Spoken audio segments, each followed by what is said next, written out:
ಹೊಸ ಬೈಕ್ ಖರೀದಿಸಿದ ನಂತರ ನಿಗದಿತ ಅವಧಿಯವರೆಗೆ ಶೋರೂಮ್ಗಳು ಉಚಿತ ಸರ್ವಿಸ್ ಸೇವೆಯನ್ನು ಒದಗಿಸುತ್ತವೆ.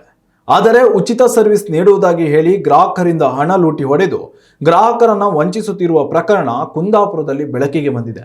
ಕುಂದಾಪುರದ ಅಂಕದಕಟ್ಟೆಯಲ್ಲಿರುವ ಆರ್ಜೆ ಮೋಟಾರ್ಸ್ ಅನ್ನೋ ಸಂಸ್ಥೆಯಿಂದಲೇ ಈ ವಂಚನೆ ನಡೆದಿದೆ. ಯಮಹಾ ಕಂಪನಿಯ ಬೈಕ್ಗಳ ಸೇಲ್ಸ್ ಹಾಗೂ ಸರ್ವಿಸ್ ಮಾಡಿಸುತ್ತಿದ್ದ ಕಂಪನಿ ನ್ಯೂಸ್ ನೆಕ್ಸ್ಟ್ ಪ್ರತಿನಿಧಿ ಸರ್ವಿಸ್ ಮಾಡಿಸಲು ತೆರಳಿದ ವೇಳೆಯಲ್ಲಿ ವಂಚನೆ ಪ್ರಕರಣ ಬಯಲಾಗಿದೆ. ಆರಂಭದಲ್ಲಿ ಉಚಿತ ಸರ್ವಿಸ್ ಮಾಡಿಸುವುದಾಗಿ ಹೇಳಿ ಬೈಕ್ ಪಡೆದುಕೊಂಡ ಶೋರೂಮ್ ಸಿಬ್ಬಂದಿ ಸರ್ವಿಸ್ ಮುಗಿದ ನಂತರದಲ್ಲಿ ಬಿಲ್ ನೀಡಿ ಸರ್ವಿಸ್ ಚಾರ್ಜ್ ಪಾವತಿಸುವಂತೆ ಸೂಚಿಸಿದ್ದಾರೆ.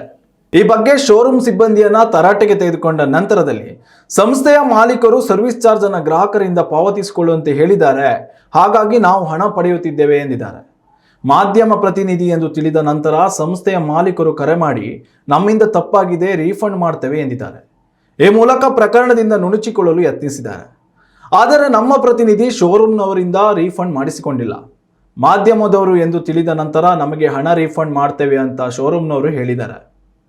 ಆದರೆ ನ್ಯೂಸ್ ನೆಕ್ಸ್ಟ್ ಪ್ರತಿನಿಧಿಗೆ ರೀಫಂಡ್ ಮಾಡುವಂತೆ ಎಲ್ಲ ಗ್ರಾಹಕರಿಗೂ ರೀಫಂಡ್ ಮಾಡ್ತಾರಾ? ಇದು ನಮ್ಮ ಪ್ರಶ್ನೆ. ಉಚಿತ ಸೇವೆ ಹೆಸರಲ್ಲಿ ಗ್ರಾಹಕರು ವಂಚನೆಗೆ ಒಳಗಾಗಬಾರದು ಅನ್ನೋದು ನಮ್ಮ ಉದ್ದೇಶ. ಈ ಕುರಿತು ಸಂಬಂಧಪಟ್ಟ ಅಧಿಕಾರಿಗಳು ಕ್ರಮ ಕೈಗೊಳ್ಳಬೇಕಾದ ಅಗತ್ಯವಿದೆ. ಗ್ರಾಹಕರೇ, ಬೈಕ್ ಹಾಗೂ ಕಾರುಗಳನ್ನು ಸರ್ವಿಸ್ ಮಾಡಿಸಿಕೊಂಡ ನಂತರದಲ್ಲಿ ಯಾವುದಕ್ಕೂ ಒಮ್ಮೆ ಬಿಲ್ ಪರಿಶೀಲಿಸಿಕೊಳ್ಳುವುದು ಉತ್ತಮ.